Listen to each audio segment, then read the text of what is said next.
Jayo Radha Madhava Kunja Bihari Jayo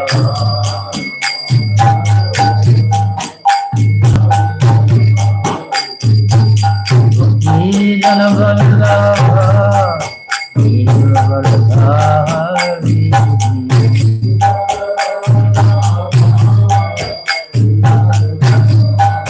Yashodanandana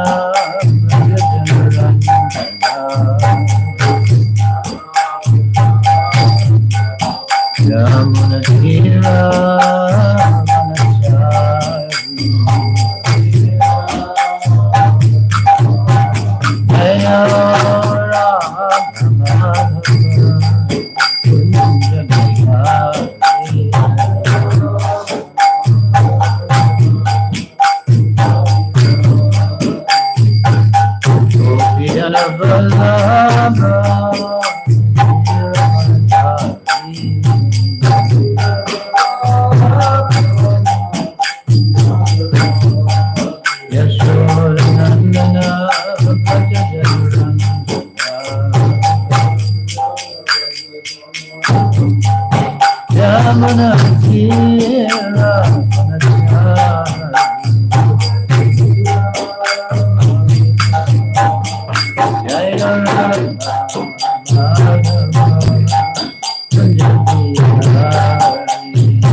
Jayo Vishwaparahamsa Paribra. That's right. Paribhajakacharyashto Sarashatya Srimad. His Divine Grace C. Bhaktivedanta Swami Srila Prabhupada Ki Jai. Grantaraj Srimad Bhagavatam Ki Jai. Nitai Gaur Premanandi.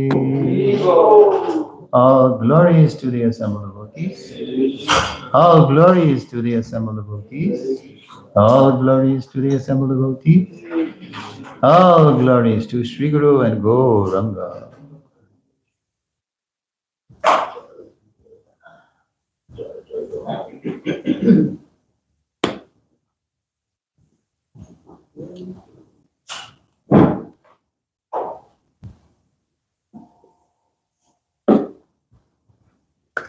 Om Namo Bhagavate Vasudevaya.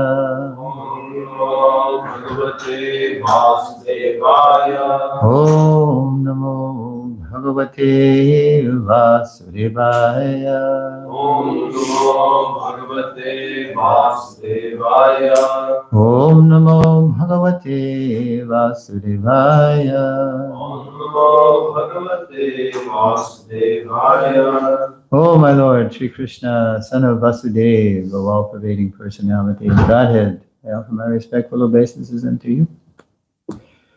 Reading from the Srimad Bhagavatam, translation and commentary by Srila Prabhupada, Canto 4, the creation of the fourth order, chapter 28. Puranjan becomes a woman in the next life, and he will actually do that in the next verse. Now, this is the last verse of the dying process. Today's text is number 27.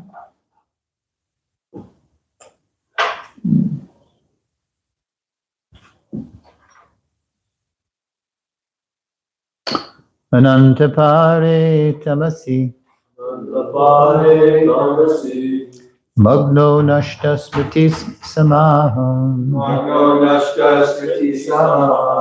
Shashvatir anubhuyarting Shashvatir Anubhyartim Pramada sangadushataha Pramada Sangadushita Anantapare tamasi Anantapare Tamasi Magno nashta smriti sama Magno Nashta Smriti Samaha Shashvatir anubhuyarting Shashvatir Anubhyartim Pramada sangadushataha Pramada Sangadushita Anantapare tamasi Anantapare Tamasi Magno nashta smritik samaha Magno Nashta Smriti Samaha Shashvatir anubhuyarting Shashvatir Anubhyartim Pramada sangadushataha Pramada Sangadushita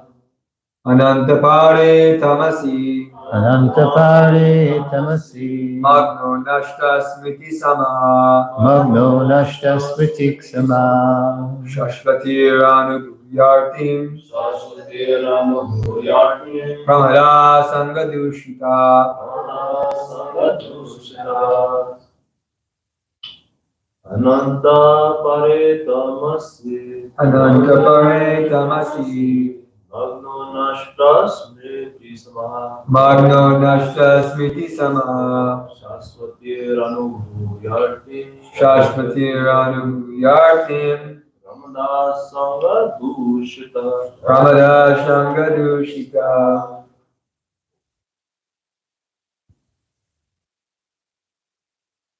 Anybody else? How about Chandrika? Just won't change that. You gotta put your glasses on to see this, right? You just got here so she can hear it. Anantapare Tamasi Hare tamasi Magno nashta smriti samaha Shashvatir anubhuyartim Pramada sangadushataha. Word for word.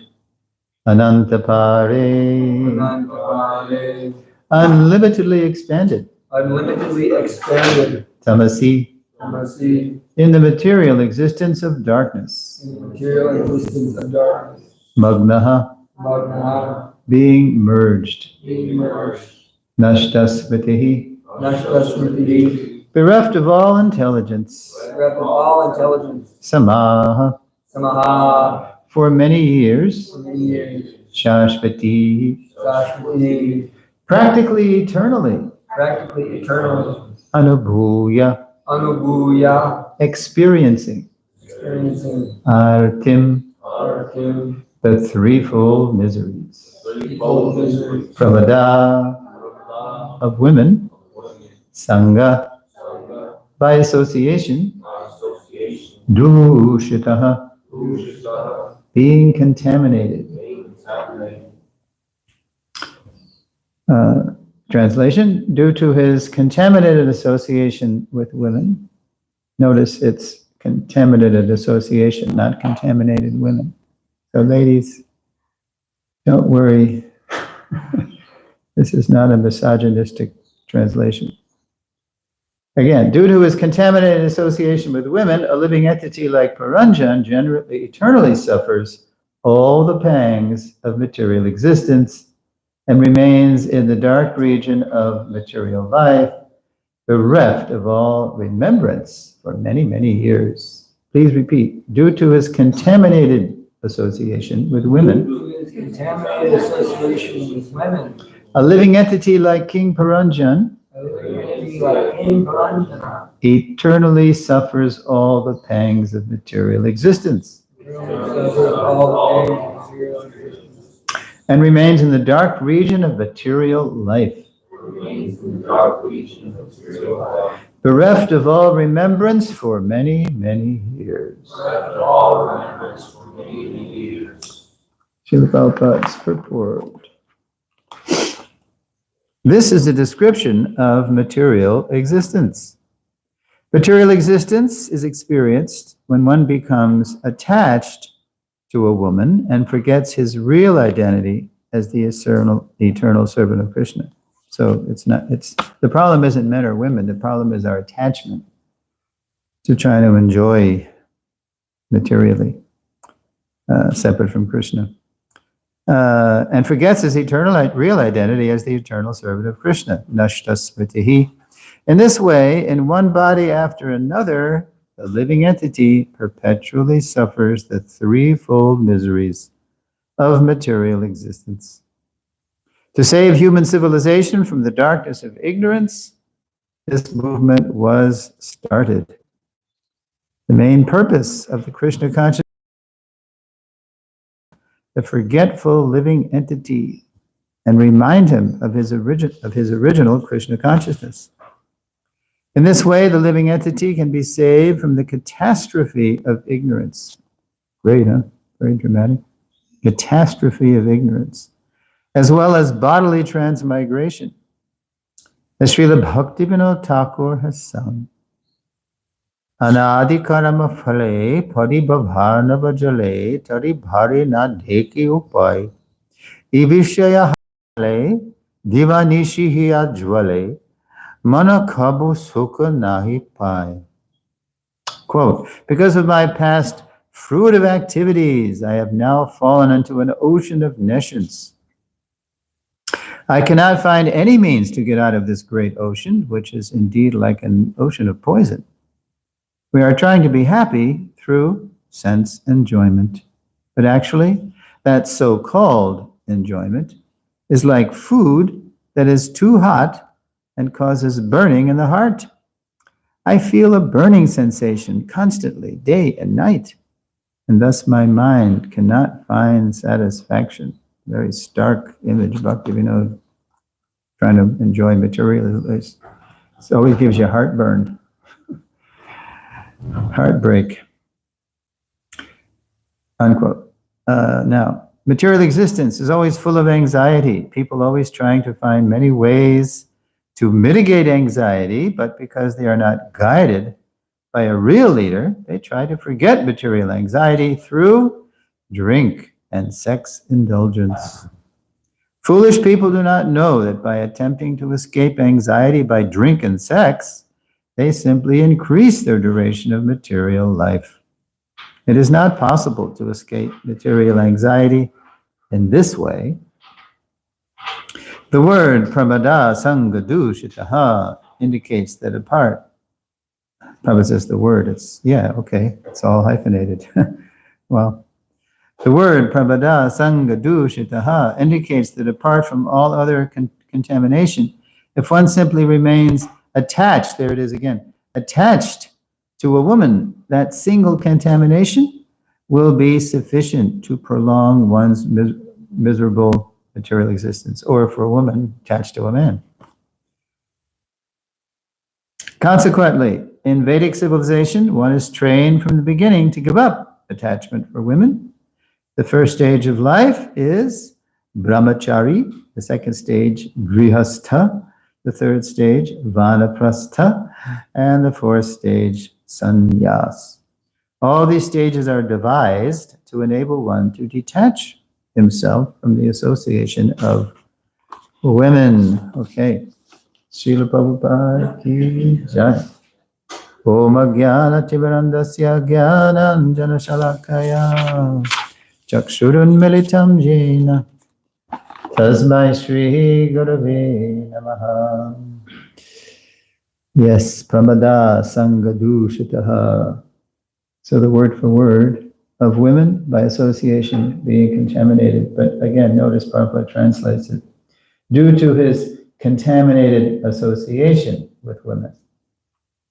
That is to say, it's not women or man or a man that's contaminating. It's our desire to enjoy women's or men's bodies. In other words, to enjoy Krishna's material nature that drags us through bodies that suffer. And this is very dramatically described in very famous verses in Nature, the Enjoyer, and Consciousness. These are my these and the couple of verses in the 15th chapter, my favorite transmigration verses. In 13:21, Krishna says, nature is said to be the cause of all material causes and effects, whereas the living entity is the cause of the various sufferings and enjoyments in this world. It's we're the ones that are making the choices. And I'll just read a little bit from this purport and the next one, just relevant. Okay, so Prabhupada writes, now, the sum total, body and instrument senses, are offered by material nature. And as will be clear in the next verse, the living entity is blessed or damned with circumstances according to his past desire and activity. So if you're pious, you get some good facility. If you're impious, you get really bad. Yeah. Where is it? At that time, the living entity has no power to change that law. So once you're put in a body, you gotta, sometimes the example is once you're on the airplane, you gotta take the trip. You might be able to change your seat or whatever, but your fate is tied in with the fate of everybody on that plane. So once we're in the body, we have to accept it as a certain amount of happiness and distress. At that time, the living entity has no power to change that law. Suppose an entity is put into the body of a dog. As soon as he is put into the body of a dog, he must act like a dog. He cannot act otherwise. And if the living entity is put into the body of a hog, then he is forced to eat stool and act like a hog. Similarly, if the living entity is put into the body of a demigod, he must act according to his body. This is the law of nature. But, and here's what's we're going to be seeing dramatically, it's next verse. Puranjan changes his body, and then you'll see dramatically what happens then. But in all circumstances, the super soul is with the individual soul. That's the one he's forgotten. That is explained in the Vedas, Mundaka Upanishad 3.1.1, as follows. Dva suparna sayuja sakaya. The Supreme Lord is so kind upon the living entity that he always accompanies the individual soul, and in all circumstances is present as the super soul, or Paramatma. In this chapter, his name is going to be called Avigyata. I am your unknown friend. Once Puranjan transmigrates. And then in the next verse, they kind of go together, even more famous verse. The living entity in material nature thus follows the ways of life, enjoying the three modes of nature. This is due to his association with that material nature. Thus, he meets with good and evil among various species. And that in this verse, in this purport, Prabhupada says, there we go. This verse is very important for an understanding of how the living entities transmigrate from one body to another. It is explained in the second chapter that the living entity is transmigrating from one body to another, just as one changes dress. This change of dress is due to his attachment to material existence. As long as one is captivated by this false manifestation, why is it false? Temporary. Like the clouds, they look real, and all of a sudden you look again and they're gone. Temporary. They're true because they come from Krishna, but it's temporary. So we get all hot and bothered over the temporary, and we're so attached to it. And then we're so sad when it breaks. This change of dress is due to his attachment to material existence. As long as he is captivated by this false manifestation, he has to continue transmigrating from one body to another due to his desire to lord it over material nature. He is put into such undesirable circumstances. Sometimes Prabhupada gives an example of attachment of how they catch a monkey in India. You know this? How like the bottle. Yeah, they put a sweet in the bottle. And the monkey can get in the bottle, but then he grabs a sweet and then he can't get out because his fist is clenched around the sweet. And then while he's bewildered, then they catch him.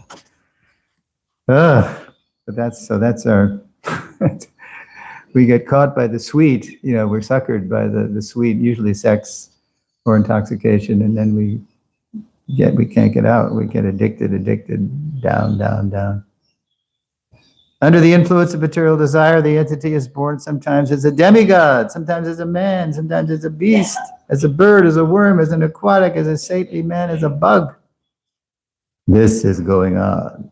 And in all cases, the living entity thinks himself to be the master. I'm the master of his circumstances, yet he is under the influence of material nature. All right. Okay, so as the verse uses Paranjan as an example of all suffering, you notice in the verse it says, due to his contaminated association with women, a living entity like Paranjan. So Narada Muni is saying to Parijat, he's generalizing. As the verse uses Paranjan as an example of all suffering, so Prabhupada's purport offers the Krishna consciousness movement as solution to all suffering. Pretty amazing. What does he say? He said, the purpose of the movement is to enlighten us in Krishna consciousness, to save us from, quote, the catastrophe of ignorance, which perpetuates our, quote, bodily transmigration. Yeah. So to illustrate our, quote, catastrophe, Srila Prabhupada cites Srila Bhaktivinoda Thakur's famous song, Anadi Karma Pale. It's only the first stanza he quotes, actually. And Prabhupada translates it.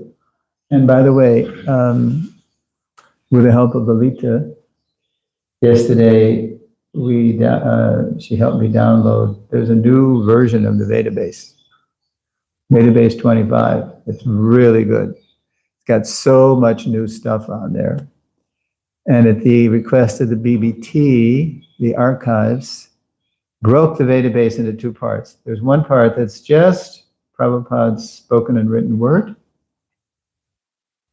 And then, so it's by Prabhupada. And then they made another part, it's called the Vani base. It's still, it's what it was before, but they broke it in two parts. It's everything that's about Prabhupada. So by is one and about's another. And so I went to the Vedabase, and because I remembered vaguely that Prabhupada had sung this. And you go to the Vedabase, and you go to the music, Bhaktivedanta, the music and purports, and then you click, and the first one is this song, Anadi Karma Pale, and it's so sweet the way Prabhupada sings it. Anadi Karma Pale, Bhaktivinoda song, and then he gives a purport. Yeah, it's really good. More than just the first stanza. This is just the first stanza Prabhupada quoted. So further down the purport, Prabhupada describes how fools try to mitigate suffering through intoxication and sex indulgence, which only prolongs our suffering in material life. We keep falling for it.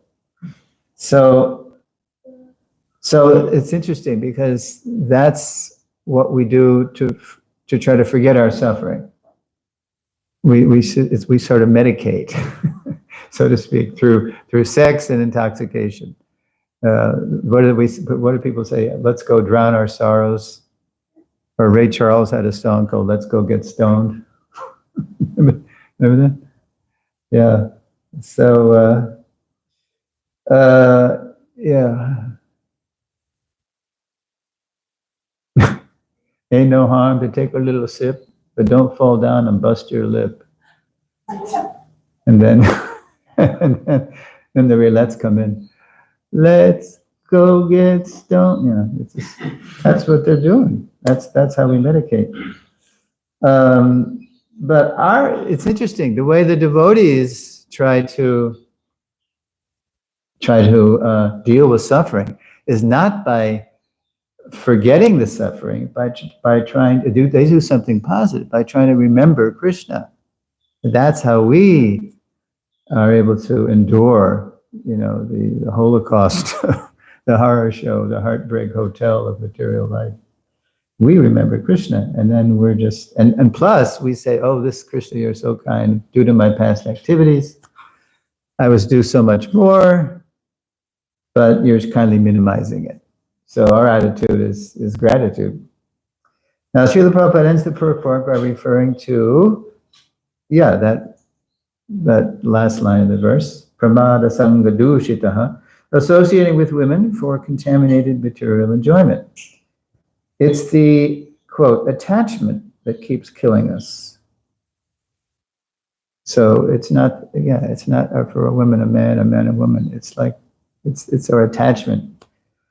Srila Prabhupada offers the Vedic progression through the ashrams to detach us from lust and attach us to loving Krishna. So, in the Vedic system, so he mentions the 4 ashrams. How does he say? Yeah. Consequently, in Vedic civilization, one is trained from the beginning to give up attachment for women. The first stage of life is brahmachari, grihastha. And it's definitely an all-male thing here. But Prabhupada, what did? He created the brahmacharini ashram. Because he found so many, due to the topsy-turvy nature of materialistic society, he found so many women who didn't have husbands or whatever.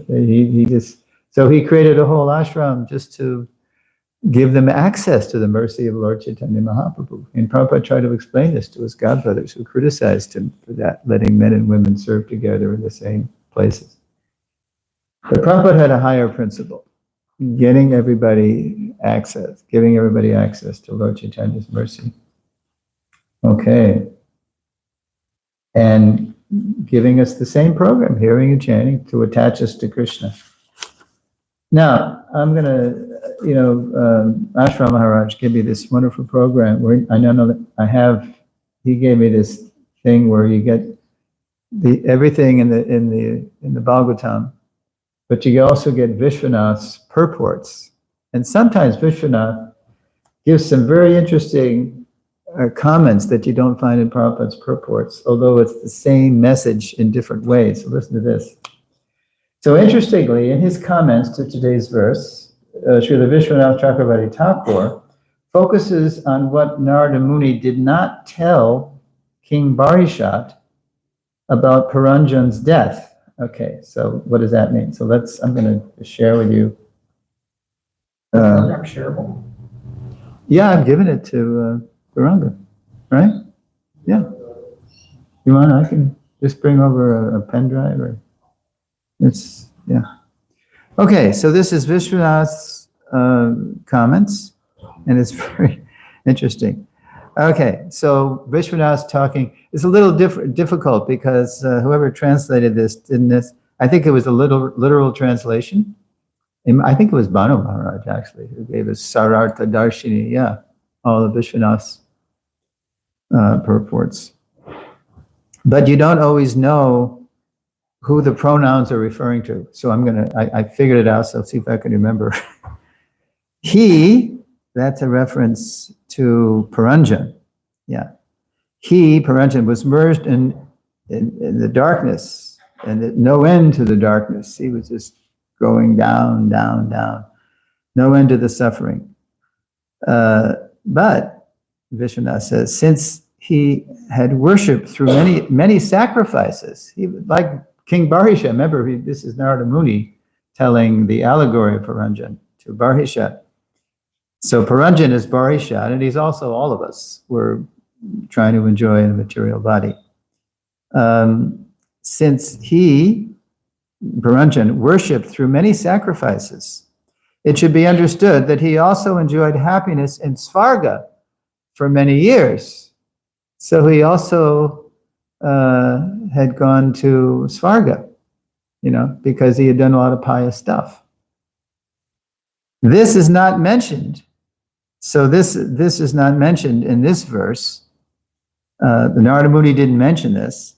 in order to create a sense of renunciation in Prachani Barhi. He didn't want to distract him with allure him with ideas that, oh yeah, you can go to heaven, because Barhishad already knew that, and that's what he was all about. He was all about fruitive activities to go this far, right?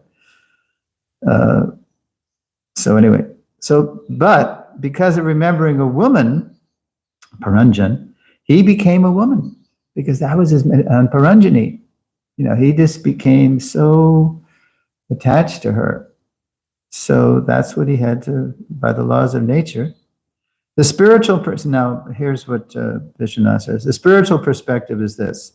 It was said that because one faints from the extreme pain at the time of death, remember all those animals and horns, and he was feeling all that pain at the time of death, the loss of dharmic intelligence is temporary, because it's all actually, no matter how painful material existence is, it is illusory because it's temporary. Yes, there's no such thing as eternal damnation in Krishna consciousness. I mean, there is as long as we choose to, but it's not into the lake of fire forever. After enjoying in Svarga with the exhaustion of pious deed, he regains his dharmic intelligence and is born in the house of a person following dharma. So that's what happens. Prapi punya kritang lokan ushitva shashvatik sama shuchinang srimatangehe yoga brashto bijayate. We, after many years of enjoyment in the planets of the pious living entities, we take birth into shuchis, Brahminical people, or Srimatis, wealthy people. That is the intention of the verse. So the intention meaning he didn't mention all that stuff, because he didn't want to distract Prachani Barhi, who was already addicted to fruitive activities. However, attaining the body of a man or a woman, was not mentioned.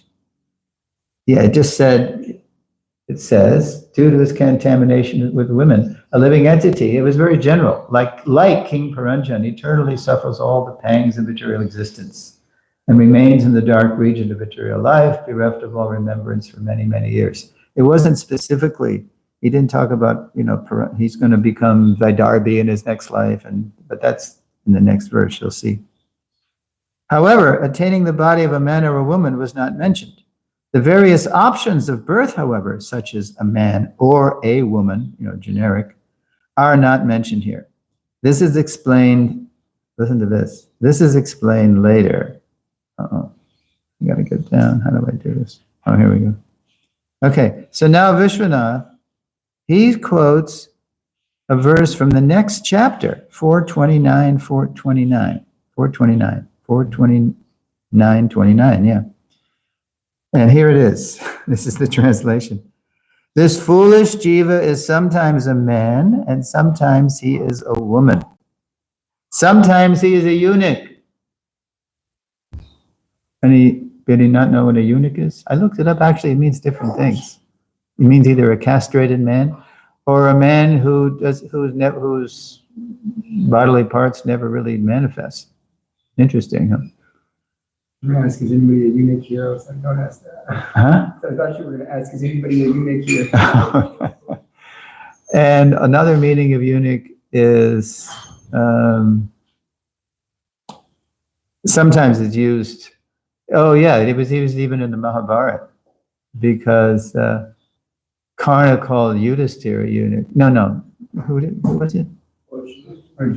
Arjun called Yudhisthira. Yeah, you didn't avenge the death of my son. Who was it? Yudhisthira's son? Yudhisthira's son. Abhimanyu. Wait a minute. Question's coming, unless you had a... What's going on? Definition? Definition of eunuch? Yeah. Transgender woman. Transgender.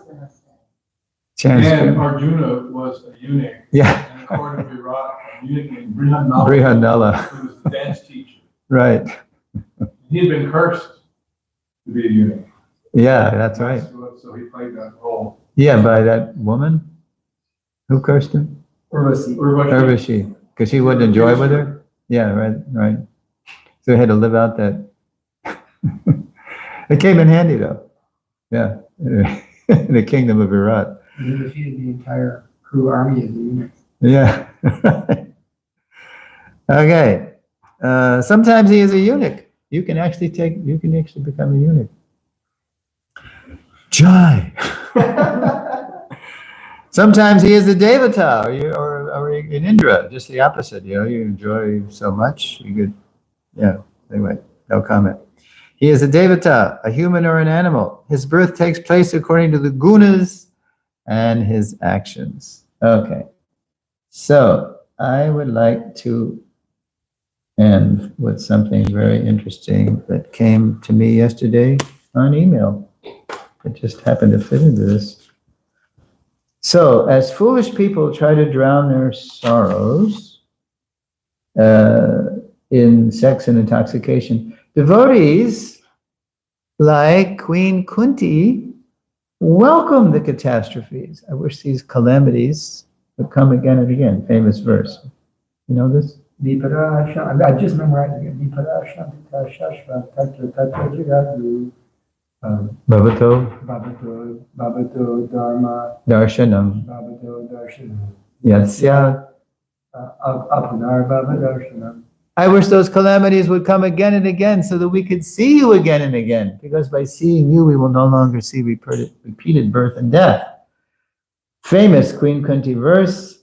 And now I would like to offer you a story, a true story that happened in ISKCON of some devotees who realized the purport, the truth of what Queen Kunti said. Because, we hear that verse and we think, we shudder. Oh my God, I don't want calamities again and again.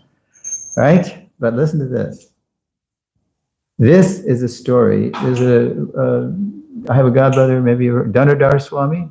Heard of Dhanadhar Swami, right? Okay, so he has a blog, and he just shared a story. And the name of the story is Queen Kunti Was Right. Listen to this. This is Dhanadhar Maharaj. When I grew up in Krishna consciousness, in other words, in the 70s, we were very sympathetic to the Vaishnavas in the former Soviet Union. After all, they were persecuted, jailed, and tortured by the KGB. But they were seemingly indomitable and could not be broken. We would hear these stories, and we were like, wow, this is amazing. In 1991, however, the Soviet Union disbanded, and we soon received word that the first group of Russian devotees would come to India. Keshav Bharati Maharaj was one of the Vaishnavas who greeted them in Calcutta when they first arrived. He, Keshav Bharati Maharaj, told me a touching story. So the rest of it is Keshav Bharati's story. So listen to this. Quote, when the devotees from the Soviet Union came, we offered them a big feast. I sat next to one humble soul. He looked at his plate and picked up a piece of papaya in his hand and raised it up and turned to me and asked, a fruit? I'd never seen a papaya in the Soviet Union. A fruit? I nodded. He bit it and cried. He never tasted anything so wonderful. And cried. I was shocked that his previous existence was so seemingly deprived. When the first contingent of devotees from the former Soviet Union visited Vrindavan, okay, now this is back to Dhanadhar. Okay, so this is where it gets even better. When the first contingent of devotees from the former Soviet Union visited Vrindavan, where he was living, we met them at Bhaktivedanta Gate. Bhaktivedanta Gate, if you've been to Vrindavan, there's a gate on the road. Used to be called Chadikar Road, now it's Bhaktivedanta Swami Marg. And the devotees put up a gate. We met them at Bhaktivedanta Gate on Bhaktivedanta Swami Marg, and then ushered them into the temple for kirtan. So they were feting them, they were honoring them, they were glorifying them. As they approached the front entrance to the temple, we showered them with rose petals from above. Shivaram Swami and Bibi Govinda Swami were especially eager to honor them. And Govinda Swami, a gourmet Hare Krishna cook, Ayodhyapati, very good cook, among his many talents, made them an amazing feast, which they served in Tamal Krishna's house. Where is Tamal Krishna's house? Like back from the alley. It's pretty close. It's like maybe 10 minutes. Past MVT? Yeah, it's in the back. Okay. Back around. Oh, okay, yeah, I know where it is. Yes, there's like an Those alleyway. those houses, yeah. Yeah, right. Okay. So they cooked a big feast, Shivaram and Govinda, and they served it in Tamal's house. They had a plan to honor them for their sacrifice. Their extreme tapasya. When I describe it, it may seem strange, but their plan represents how much we honored these devotees' courage and the sacrifice they underwent to spread the mission of Sri Chaitanya. Their plan was as follows. Listen to this. The two Maharajas would serve them so much prasadam that their plates would be piled with their remnants. They also placed sand in front of the doorway so that when they left, the dust of their lotus feet would mix with that sand. After the Russian devotees left, they would eat their remnants, so they wanted to eat the remnants of the Russian devotees' prasad, and listen to this, and bathe in the dust of their lotus feet. So they were rolling around, and they did. So they did it, these two ISKCON sannyasis. So they wanted their remnants, and they were rolling around in the dust of the Russian devotees' lotus feet. And then Dadadar says, as for me, I was housing arguably the most persecuted and toughest of the Russian devotees. Okay, so he was somehow, he was hosting the toughest of the Russian devotees, 3 Armenian brothers, Sannyas Das, Kamalamala, and the other one I know him, he's the one that wrote Salted Bread. You ever read Salted Bread? Sarvabhavana or Sarvabhauma? I think it's Sarvabhauma. Yeah. Yes. Who was, let's see, and a third brother whose name I forget, so Sarvabhauma. After the feast at Tamal Krishna's house, Sannyas, who was tortured in prison, started to complain to me. Listen to the complaint. He was disturbed when he found out that the Maharajas had eaten their remnants and bathed in the dust of their feet. In general, the high level of respect he received since coming to India upset him. In broken English, with a heavy Russian accent, he expressed his feelings about it. I think it even more dangerous here than in prison.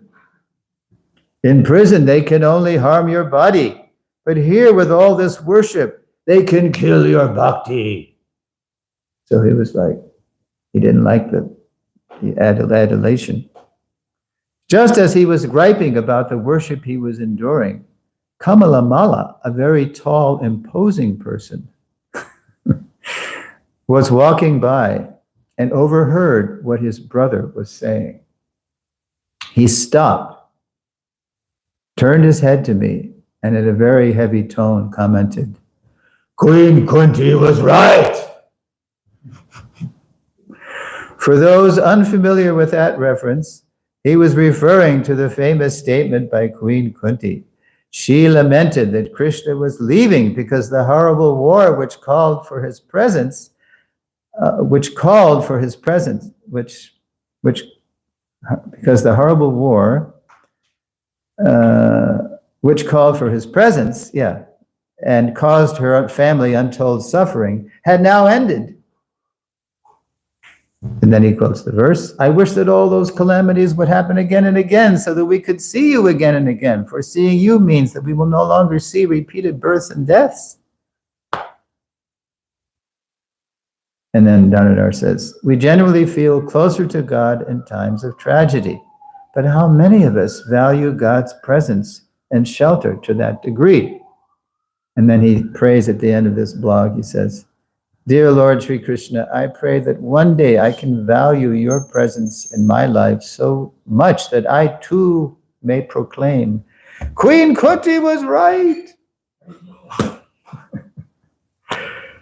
Okay, so 847. I'll read the verse again if you have any questions or comments. Due to his contaminated association with women, a living entity like King Puranjan eternally suffers all the pangs of material existence and remains in the dark regions of material life, bereft of all remembrance for many, many years. Prabhu. Hey, you're a nice class in the story to share. The question is, in the first line of the purport, you were bringing out this, nature that this is not association with women, it's contaminated association with women. But then I was gonna, ask that we see so much of the time that our devotees, they suffer so deeply in their relationships. We see that there's such divorces, and then it's very hard in the material world unless we follow exactly what's prescribed by the Vedas to not have a contaminating mindset when associating with the opposite sex, right? Because it seems like even so much of the time, in an attempt to try to follow the principles in the correct way, there's still so much contamination that, couples become divorced and they fight. And then what to speak of if you're not in the proper ashram or whatever in that association, there's so much contamination. So what to do? Is this just Kali Yuga or? Well, Prabhu, all I can tell you, it took me 75 years to get it. That if I want to enjoy a lady, and I've said this before, I think, that the way to enjoy, for me, because I'm in a man's body, even though I'm trying to be a devotee, I realize I'm not the body, is not to try to enjoy her body, but to enjoy serving her. Yeah, and that's more intimate. Because what are we doing when sex happens? That all makes sense. Wait. What are we doing? We're trying to experience intimacy, and we really can't, because as long as we're giving our consciousness over to the bodily concept of life, we're souls, and we can't really ultimately experience intimacy through matter. It doesn't work. But when we try to enjoy serving each other as husband and wife, as man and woman, then it's really, that's real intimacy. And because I always insisted on being right. Would you rather be married or would you rather be right? Therefore, I failed twice. So luckily, I know Prabhupada. What did you say the other day, Chandrika? You failed twice, but maybe the third time's a charm? Or what did you say, something? Maybe, what if you get tempted again, or some funny thing you said? Yeah, but in baseball, 3 strikes you're out. So I'm afraid to strike out. I don't want to. I know if I try again, how can you? Come on. So Krishna will probably just kick me out. You're hopeless. Get out of here, into the lake of fire. Anyway, so intimacy is spiritual, and it's because we're intimately, our beloved is Krishna, and if we're really trying to help each other fall in love with Krishna, that's real love. Then you really love the person. This person is really helping. But you wanted to say something? Yeah, I was going to say, that's understandable and that's understood, but then so much of the time that is not the case. That's what I'm saying, is that even though that, we serve Krishna and it's all about Krishna, but then even if there's a little bit of me in that particular rasa, that relationship, you find that there's so much suffering that I want to serve, but, we're doing it for Krishna, but there's some speculation. There's some I have my own plan, my own agenda. What to speak of sex desire? And so that's exactly right. So then in that sense, then we find that so much of the time just is. Well, I was asked this very same question at Radha Desh last September. And what was the context? I forget. Oh, the context was,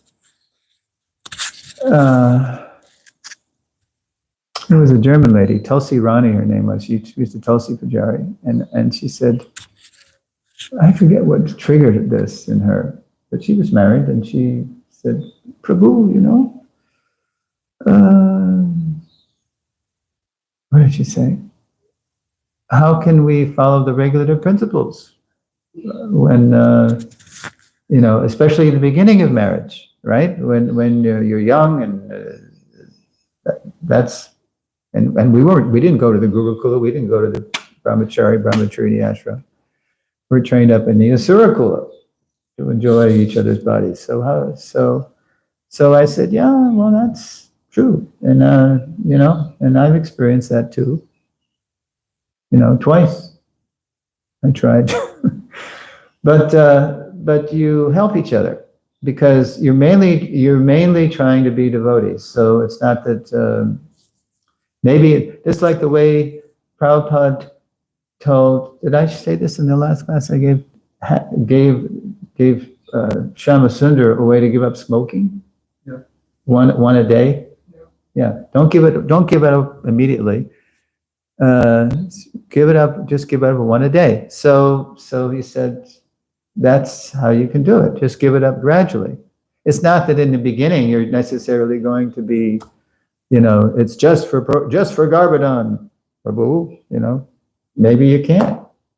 So, but if you're really sincere, then you can do it. Then you can give it up gradually. And then I told them the story that my god sister Narayani told about Prabhupada.